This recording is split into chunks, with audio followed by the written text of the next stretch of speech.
نگار کو اپنے سوا تیمور کا کوئی بھی پیارا رشتہ قبول نہیں ہوتا، چاہے تیمور کی ماں ہو یا پھر اس کی بہنیں۔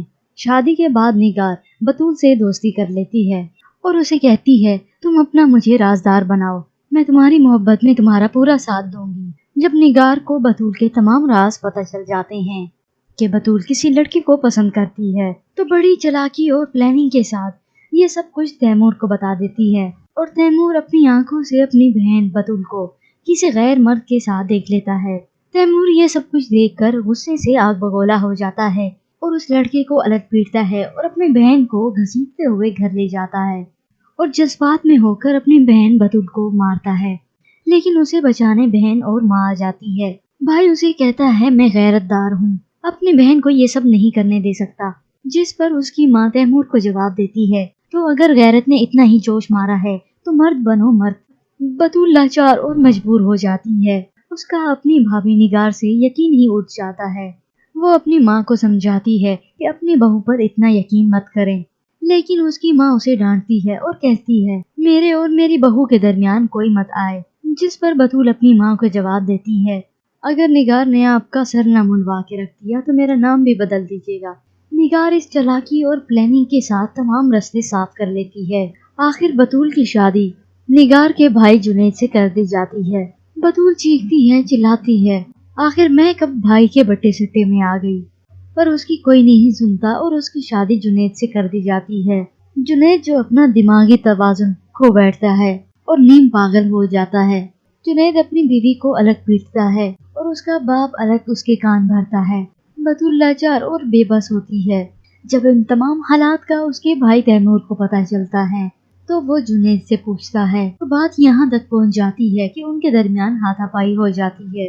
جنید نے اکثر پی ہوئی ہوتی اور اپنی بیوی بطول پر ظلم کرتا۔ ادھر دوسری جانب نگار اپنے شوہر اور اس کے گھر والوں کو خوش نہ رکھتی۔ نگار کو اتنا تک برداشت نہ ہوتا کہ تیمور اپنی ماں یا بہنوں کے ساتھ بیٹھ جائے۔ تیمور جب بھی اپنی ماں کے ساتھ بیٹھتا نگار وہیں پہ آ جاتی اور جھگڑا کرنے لگ جاتی کہ بیٹے کو پلو سے باندھ کر میرے خلاف کر رہی ہو۔ نگار کے آخر اپنی ساس پر ظلم و ستم شروع ہو گئے۔ سارا دن اسی سے کام کرواتی بلکہ اپنے کام بھی اسی کے ذمہ لگا دیتی، لیکن پھر بھی ناخوش ہوتی۔ ادھر بطول کے شوہر اور تایا سسر نے اس کا جینا حرام کیا ہوتا۔ بطول نے ایک دن ان سب باتوں سے دل برداشتہ ہو کر خودکشی کر لی۔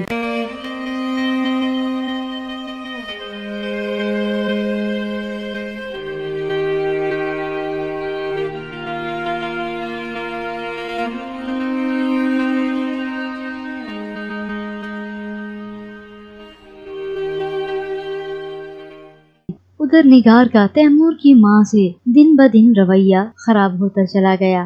ایک دن تیمور کا بزنس کے سلسلے میں باہر جانا ہوا تو وہ نگار کے ذمہ لگا گیا کہ میری ماں کا خیال رکھنا۔ نگار نے بھی حامی بھر لی کہ ہاں اچھے سے خیال رکھوں گی، لیکن وہ تیمور کے جانے کے بعد اس کی ماں پر ظلم کرتی، یہاں تک کہ اس کا گلا بھی دبانے پہ آ گئی۔ لیکن دوسرے ہی پل اچھے بننے کا ڈھونگ کرتی۔ نگار اپنی ساس کے پاس آئی اور اس سے کہنے لگی آئے میں آپ کے بال بنا دیتی ہوں، لیکن نگار نے اس کے بال کینچی سے کاٹ دیے۔ اب تو سب یہ کہنے لگے کہ آپ بہو نہیں بلا لائی ہیں بلا۔ وہ بھی کہنے لگی بلا ہو تم بلا۔ لیکن نگار اب تیمور کو کیسے بتائے گی کہ اس کی ماں کے بال آخر کس نے کاٹے؟ لیکن نگار اس بات کا جواب بھی ڈھونڈ لیتی ہے اور وہ کسی سے پوچھتی ہے کہ سب سے بری بیماری کیا ہوتی ہے تو دوسری عورت اسے جواب میں کہتی ہے کینسر۔ ویورز غالباً نگار اپنے شوہر تیمور کو یہی جواب دینے والی ہے کہ تمہاری ماں کو کینسر ہے اس لیے اس کے بال جھڑ رہے ہیں۔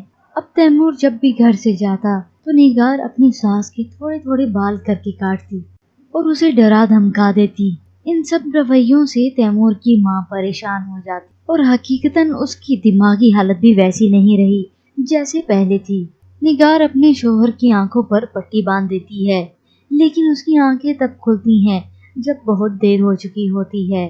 ویورز اب ہم آپ کی توجہ دوسرے پوائنٹ پر مرکوز کرانا چاہیں گے، جہاں آپ بآسانی دیکھ سکتے ہیں کہ نگار کے کمرے میں ایک بچی ہے۔ غالباً وہ بچی اسی کی ہی ہوگی۔ اور اس صبا کا کیا ہوا جس نے ایک بد چلن اور بد کردار لڑکے کے پیچھے تیمور کو ٹھکرا دیا۔ اس کے پاس سوائے پچھتاوے کے کچھ بھی نہیں رہا۔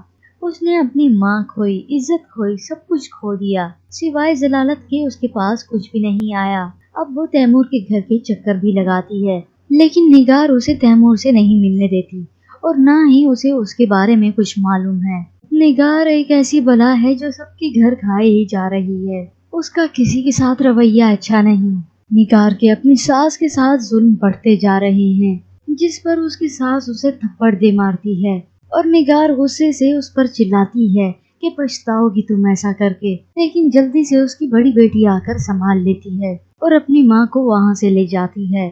تیمور کی ماں کی دماغی حالت بہت خراب ہو چکی ہوتی ہے۔ ایک دن تیمور کی ماں اس ظلم و ستم سے دل برداشتہ ہو کر اپنے گھر سے نکل جاتی ہے اور وہ نیم پاگل ہو کر سڑکوں پر ماری ماری پھرتی ہے۔ لیکن تیمور کو جب یہ سب کچھ پتا چلتا ہے تب بہت دیر ہو چکی ہوتی ہے۔ تیمور کی ماں آخر مر جاتی ہے اور لاوارثوں کی طرح اس کی لاش مردہ خانے میں پڑی ہوتی ہے۔ ویورز، ہو سکتا ہے یہ سب کچھ پتا چلنے کے بعد تیمور اپنی بیوی نگار کو گھر سے نکال دے، لیکن ایک جانب یہ بھی دکھایا جاتا ہے کہ نگار کا باپ اولڈ ہاؤس میں رہنے لگ جاتا ہے۔ کیا ہوتا ہے ایسا؟ اور نگار نام کی بلا آخر کیسے مرتی ہے؟ کیسے آتی ہے اسے موت؟ کیا ہوگا نگار کا انجام؟ دوسروں کا سکون برباد کر کے اور ان کی زندگیاں چھین کر نگار بے چین کی زندگی نہیں بسر کر پائے گی۔ سب کے گھر تو آخر وہ کھا ہی گئی۔ کیسے ہوگا اس ڈرامے کا دی اینڈ؟ کیا تیمور اور صبا مل جائیں گے؟ کیا نگار خودکشی کر لے گی؟ کیسے ہونا چاہیے اس ڈرامہ سیریل کا دی اینڈ؟ آپ ہمیں اپنی قیمتی رائے بھی دے سکتے ہیں۔ اور اس ڈرامہ سیریل کی پریڈکشن آپ کو کیسی لگی اور کن کن ڈراماز کی مکمل کہانی آپ سننا چاہتے ہیں؟ اپنی قیمتی رائے سے ضرور آگاہ کیجیے گا۔ مزید ڈراماز پرومو کے لیے آپ دیکھتے رہیے اردو خبریں۔